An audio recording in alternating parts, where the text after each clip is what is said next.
صدیق اکبر پاک نہ مال مانگیں گے، نہ منصب مانگیں گے، نہ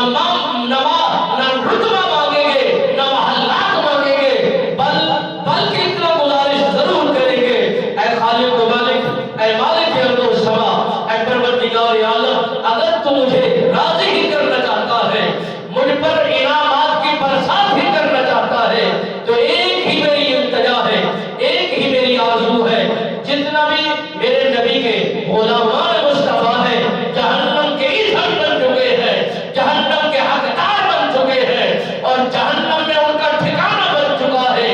اگر تم مجھے راضی کرنا چاہتے ہو، جو میں نے وفاداری اپنے نبی کے ساتھ کی ہے، وفاداری میں نے اپنے نبی کے ساتھ کی ہے، اس کا عوض و بدلہ چکانا چاہتے ہو، ایک ہی میری آرزو ہے، ایک ہی میری تمنا ہے، ایک ہی میری خواہش ہے کہ میرے مصطفیٰ کے تمام غلاموں کی بخشش کا سرمایہ انعام کر دیجئے، پروانہ عطا کر دیجئے، بخشش کی گواہی کا مجھے پروانہ عطا فرما دیجئے، میں یہی کچھ طلب کرنا چاہتا ہوں، یہی کچھ مانگنا چاہتا ہوں، میرا یہ وجدان، میرا ایمان یہی کچھ بولتا ہے، اور تفاسیر کا اور قرب احادیث کا اور ان کے